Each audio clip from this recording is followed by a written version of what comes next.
More than 5 years have now passed, if you can believe it, since a global pandemic was declared.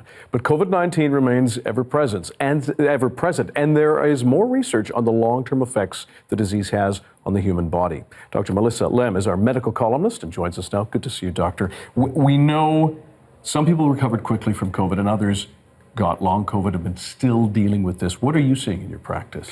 Well, unfortunately, Dan, I do have several patients with long COVID in my practice, and they range from younger patients in their 20s to older patients, those who were previously totally healthy, and then also those with pre-existing conditions. And unfortunately, I also have colleagues, close colleagues who suffer with long COVID, sometimes being debilitated for years, affecting their work and life after they get infection. And this is unfortunately not surprising because about 20% of people who contract COVID end up developing long COVID. And interestingly enough, early in the pandemic, we heard lots of recommendations to get vaccinated, and in fact that is a way to reduce your risk of long COVID. It cut your risk of developing it by 50% if you got it, if you were infected when you were vaccinated already. Is it also concerned though that perhaps people who did get vaccinated and were up to date also got long COVID? Yeah, so it didn't completely eliminate your risk, but it did reduce it. And the thing about long COVID is that unfortunately middle-aged women are more likely to contract it, and it's unfortunately again can be debilitating with those ongoing symptoms of fatigue and shortness of breath, dizziness, and memory and cognitive issues that can last for a long time. When you talk about cognitive issues, we've also heard this phrase brain fog. People living with long COVID feeling like they're in a haze. What might be behind that?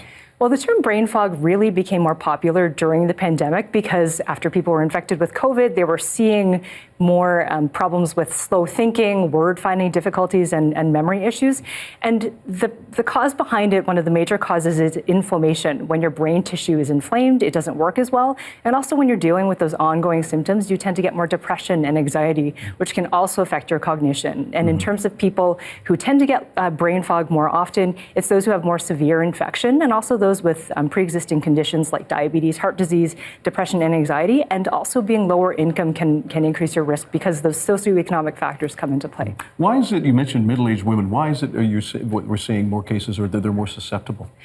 Scientists don't really know the answer to that, but they think it has something to do with how your immune system reacts to COVID-19. And it's really like playing Russian roulette anytime you catch it, because the more times you catch it, the more likely your risk. So about 15% of people who have COVID once develop long COVID, but if you have it 3 or more times, your risk is closer to 40%. So it's really best to try to avoid it as much as you can. And that primarily being through vaccines? Vaccines, masking, avoiding crowded indoor spaces, all those public health measures we became really familiar with.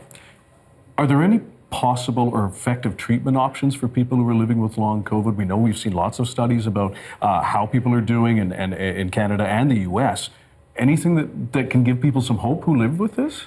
Well, over time, people do tend to their symptoms do tend to improve, and there are all kinds of things you can do if you catch COVID, which is rest as much as you can. Some people say taking antihistamines can also help kind of in the immediate term to prevent longer term COVID. And it's different because a lot of us are on the go, we want to get back to life, but the best thing you can do is rest and take the time you need to recover. Otherwise, your chances are typically higher. All right. Dr. Melissa Lem, we appreciate your time and expertise as always. Thanks for keeping us up to date. Thanks, Dan.